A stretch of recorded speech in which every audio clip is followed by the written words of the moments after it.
SIR কে চৈত্র সেলের সঙ্গে তুলনা মমতার। চৈত্র সেলের মতো বেছে বেছে ছাড় মিলছে। মানুষ ভোট দিতে না পারলে ট্রাইব্যুনাল কেন দরকার, এমনটাই প্রশ্ন তুলেছেন মমতা বন্দ্যোপাধ্যায়। দরকার হলে আবার কোর্টে যাব, সবার নাম তো উঠবে আজ নয় কাল। এবং তিনি এমনটাই জানিয়েছেন, আইনজীবী হিসেবে মনে হয় আবার কোর্টে যাওয়া উচিত। অনেক মানুষের নাম তোলা বাকি আছে। তৃণমূলকে ভোট কেটে তৃণমূলকে হারানো যাবে না, সাফ বার্তা দিলেন মমতা বন্দ্যোপাধ্যায়।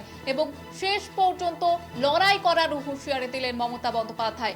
আরামবাগে বাড়ি ভাসিয়ে নিয়ে যায় কেউ আসে না, এমনটাই তিনি জানিয়েছেন। এবং আপনাদের সম্মান ও অস্মিতা বাঁচাতে তৃণমূলই একমাত্র ভরসা। বাংলায় কথা বললে বিজেপির শাসিত রাজ্যে বাড়ছে বিজেপির টাকা চুরি, ডাকাতির টাকা, এই সমস্ত বিষয়ে আজ কথা বলেছেন মুখ্যমন্ত্রী মমতা বন্দ্যোপাধ্যায়। ঠিক কি বলেছেন তিনি আপনাদের শোনাবো। বিজেপি ভ্যানিশ ওয়াশিং কমিশন আর তার কিছু দলাল। মানুষ যদি ভোট দিতে না পারে তো ট্রাইব্যুনালের দরকারটা কি শুনি? কেন ট্রাইব্যুনাল তৈরি করেছিলেন? যে মানুষকে অ্যাপিল করবার জন্য। তারপরে বলছেন ফ্রোজেন করে দিলাম। এটা কি? আবার আমরা চ্যালেঞ্জ করব, আমরা জানতে চাইব। জানবার অধিকার আছে, মানুষের নাম তোলার অধিকার আছে, ভোটাধিকার আছে। বিজেপি ভ্যানিশ ওয়াশিং কমিশন আর তার কিছু দলাল। মানুষ যদি ভোট দিতে না পারে তো ট্রাইব্যুনালের দরকারটা কি শুনি?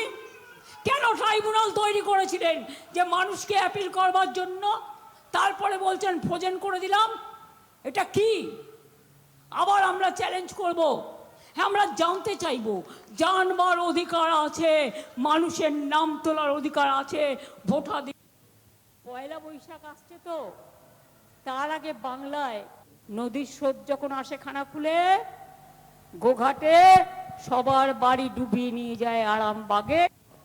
পয়লা বৈশাখ আসছে তো, তার আগে বাংলায় একটা চৈত্র সেল হয়। সেখানে কনসেশনে লোকে জিনিসপত্র কিনতে পারে। আজকে দেশের সব জায়গাগুলো বিক্রি হয়ে গেছে চৈত্র সেলের মতো। কিচ্ছু করার নেই, কনসেশন। মানুষের নাম ডিলিশন, আর কেউ কেউ পাচ্ছে কনসেশন।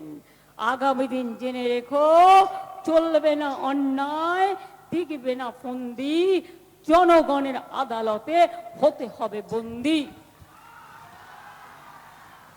নদীর স্রোত যখন আসে খানা খুলে, গোঘাটে সবার বাড়ি ডুবিয়ে নিয়ে যায় আরামবাগে।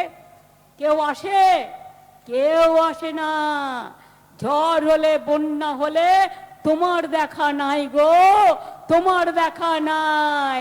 তখন ময়দানে আমি থাকি, আমার সাথে আমাদের দলের লোকেরা থাকে, সাধারণ মানুষ থাকে। তোমরা থাকো না কেউ। আপনারা শুনলেন মমতা বন্দ্যোপাধ্যায়, তিনি ঠিক কি হুঁশিয়ারি দিলেন। এসআইআর কে চৈত্র সেলের সঙ্গে তুলনা মমতার। চৈত্র সেলের মতো বেছে বেছে ছাড় মিলছে।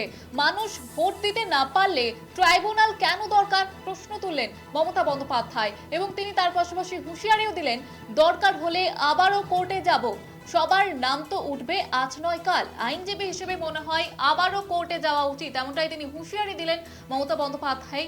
এবং তার পাশাপাশি তিনি জানান যে অনেক মানুষের নাম তোলা বাকি আছে।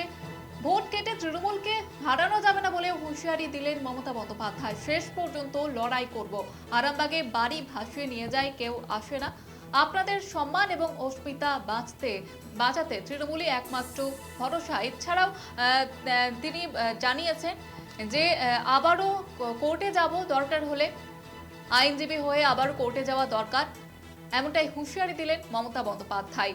এবং তার পাশাপাশি তিনি প্রশ্ন তুলেছেন যে সবাই যদি ভোট দিতে না পারে তাহলে ট্রাইব্যুনালের কি দরকার, এটা নিয়েও তিনি প্রশ্ন তুলেন মমতা বন্দ্যোপাধ্যায়। এবং এসআইআর নিয়ে ফের সরব মমতা বন্দ্যোপাধ্যায়। এসআইআরকে চৈত্র সেলের সঙ্গে তুলনা করলেন মমতা বন্দ্যোপাধ্যায়। দরকার হলে আবারও কোর্টে যাওয়ার হুঁশিয়ারি দিলেন তিনি। আপনাদের জানিয়ে রাখবো, চৈত্র সেলের সঙ্গে তুলনা করলেন মমতা বন্দ্যোপাধ্যায়। এসআইআরকে চৈত্র সেলের সঙ্গে তুলনা মমতা বন্দ্যোপাধ্যায়। এবং চৈত্র সেলের মতো বেছে বেছে ছাড় মিলছে। মানুষ যদি ভোট দিতে না পারে তাহলে ট্রাইব্যুনাল কেন দরকার, দরকার হলে আবারও কোর্টে যাব, এমনটাই হুঁশিয়ারি দিলেন মমতা বন্দ্যোপাধ্যায় এবং তার পাশাপাশি তিনি বলেন যে সবার নাম উঠবে আজ নয়তো কাল এবং আইনজীবী হিসেবে মনে হয় আবারও কোর্টে যাওয়া উচিত। অনেক মানুষের নাম তোলা বাকি আছে, এমনটাই হুঁশিয়ারি দিলেন মমতা বন্দ্যোপাধ্যায় এবং তিনি সাফ জানান যে ভোট কেটে তৃণমূলকে হারানো যাবে না, শেষ পর্যন্ত লড়াই করব, এমনটাও বললেন মমতা বন্দ্যোপাধ্যায়। আমাদের সঙ্গে টেলিফোন লাইনে রয়েছেন বিজেপি নেতা রাহুল সিনহা। মমতা বন্দ্যোপাধ্যায় আজকে সভা থেকে কড়া হুঁশিয়ারি দিয়েছেন এবং তিনি বলেছেন যে বেছে বেছে মানুষের নাম বাদ দেওয়া হয়েছে এবং মানুষ যদি ভোট দিতে না পারে তাহলে ট্রাইব্যুনালের কিসের দরকার। তার পাশাপাশি তিনি বলেছেন যে প্রয়োজনে আবারও কোর্টে যাব। কি বলবেন এই বিষয়ে? কেন কোর্টে গিয়ে গিয়ে তো রাজ্যের কোটি কোটি টাকা নষ্ট করেছে, উন্নয়নকে ব্যাহত করেছে। অতএব আর কোর্টে গিয়ে লাভ নেই, কারণ কোর্টে যতবার গিয়েছে গলা ধাক্কা খেয়েছে। অতএব সেই কারণের জন্য কোর্টে যাওয়ার এইসব হুমকি মানুষকে দেখাচ্ছে, কারণ কোর্টে আর যাবে কি, নির্বাচনে এবার হার নিশ্চিত।